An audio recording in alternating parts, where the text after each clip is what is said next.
What I want to do, I want to tell you the family secrets. God tells Abraham to leave that system. Now, what system am I talking about? The system of the other nations. And what system is God calling Abraham to? Abraham, I want you to listen to what you hear, not what you see. What I'm talking to you about.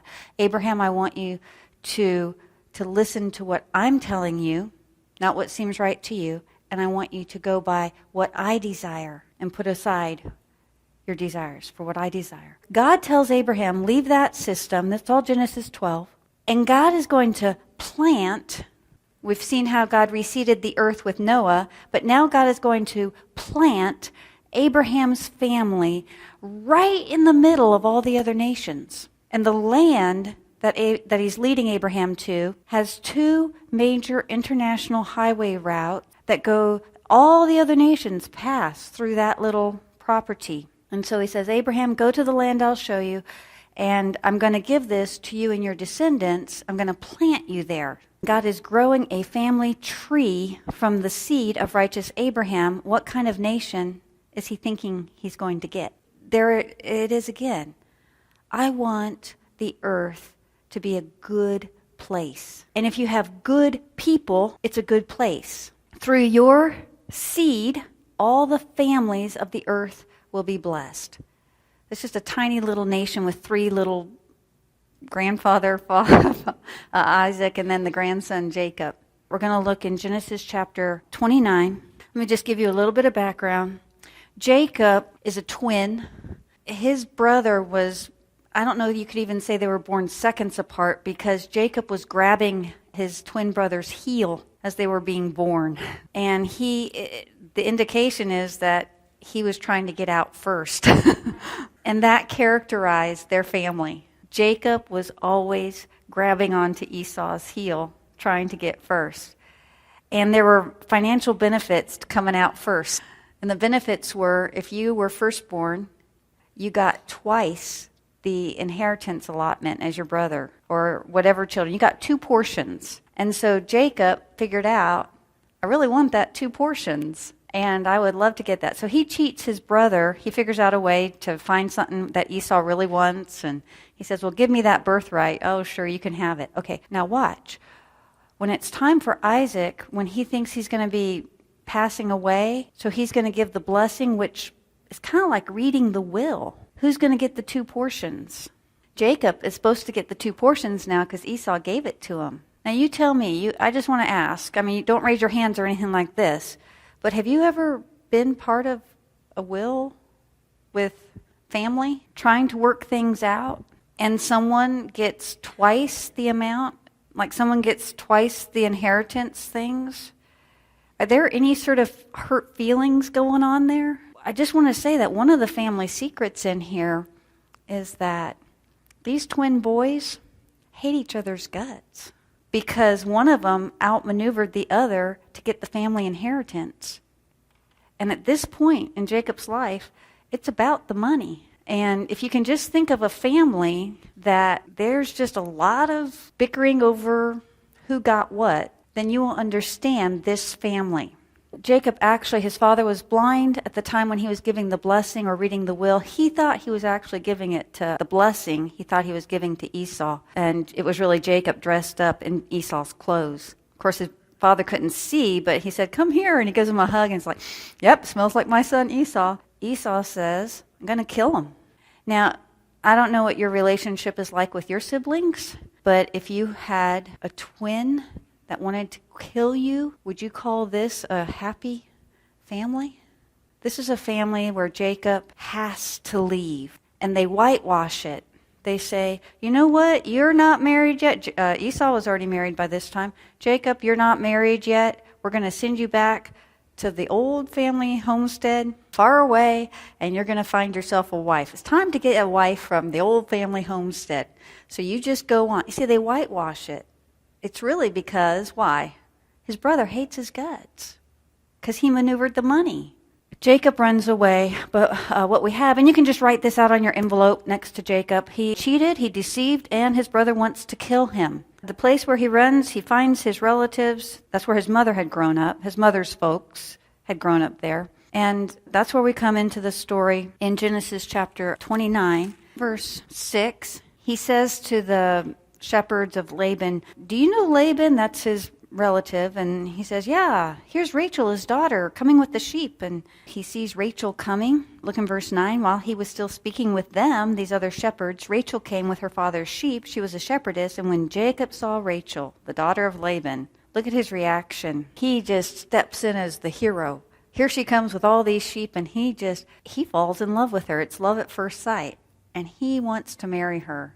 He makes the arrangement with her father that he would work for 7 years for her. I mean, that was the dowry that he was willing to pay for her. And it says that the time just went like that, because he just could not wait to get married to Rachel. The night of his wedding, Rachel's father pulled a fast one because he put her older sister in the tent with Jacob instead of Rachel.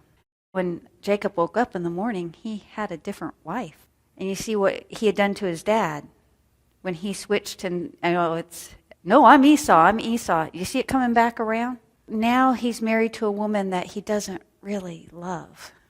Okay, so you think of what that's like. Is this a happy family from the get-go? This is not a good sign. And in fact, he is still in love, but who's he in love with? The younger sister. It indicates that, like, Rachel's really beautiful and Leah is not. It's kind of like her dad was like, how are we going to get her married? Oh, I have this idea to get her married. If you were Leah, can I just ask, how would you be feeling? You can imagine in this family when there's one person that's very beautiful and one daughter who's not. You tell me what the relationship is like between the two sisters. Not very good. Do you see, Jacob is coming from a family where his brother hates his guts and wants to kill him, and Leah and Rachel have this thing going on, and now Jacob is married.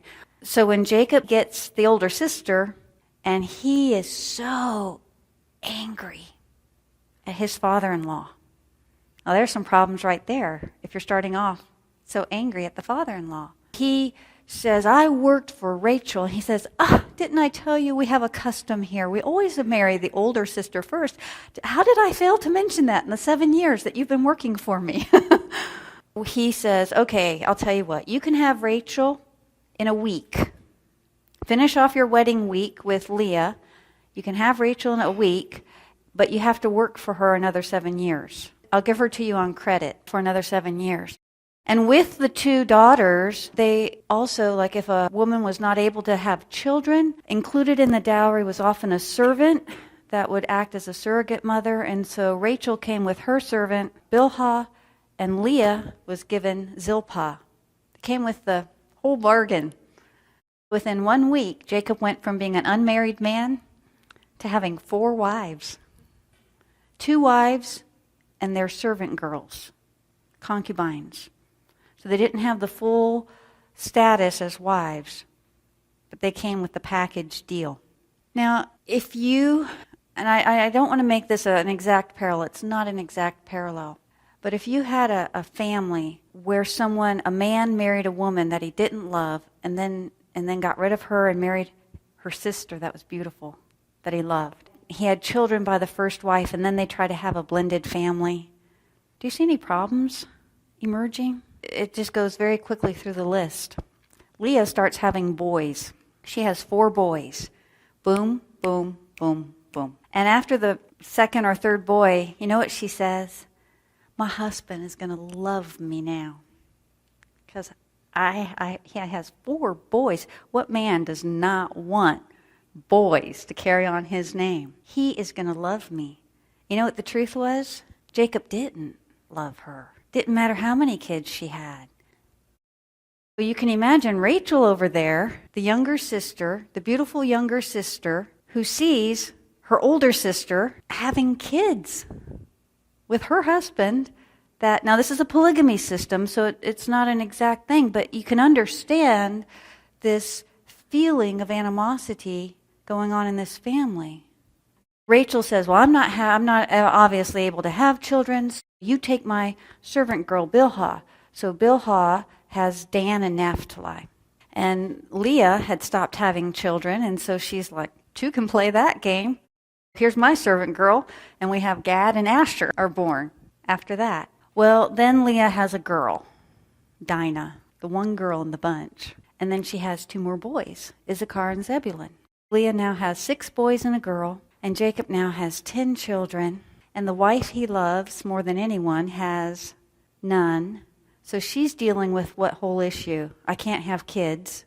How come I can't have kids? How come you have kids with all of those women, but you don't have children with me? Is this a happy family? In fact, if you could use one word to describe this family, what would you say? This family is so dysfunctional and is a mess. Now, I want you to look at that phrase at the very bottom of the page there. Through your seed. This is what was promised to Abraham. This righteous man who believes God. Through your seed, your family. All the families of the earth. That's the packet we're not looking at right now. All of the families. Now, they're just going their own way. So whatever is bad in this family, these families are even further away. This is the good family. This is the righteous family. They've got some serious problems. Well, finally, it says the Lord heard Rachel. She has a little boy. And Jacob could not have been happier. He was the delight of Jacob's eye. I don't think the other sons, well, I know that he loved them too. But compared to Joseph. Now, I don't know how your families operate or the families that you were born into or what your history is, but when there's favoritism and it's obvious that one child seems to just get it all, you know what happens? And not only that, but look which mothers they came from. All those other boys, they came from Leah and then the two concubines. So you see where the real competition is going to be. On that top row right there. Because Joseph is a firstborn, just like Reuben. See the 2 firstborns? And then much later, little Ben is born, Benjamin. I didn't have room to spell his whole name out, so I'm just calling him Little Ben. And little Ben is born, and Rachel dies in childbirth. So you have how many issues going on? And Jacob has lost his favorite wife, and look what he's left with. 12 sons, these wives, these other 3, and the relationship between them is bad. Now we're going to look into the skeletons in the envelope, because they do have some skeletons. You thought we got the skeletons out of the envelope. These are not the skeletons. This is the backdrop for some of the skeletons in the envelope.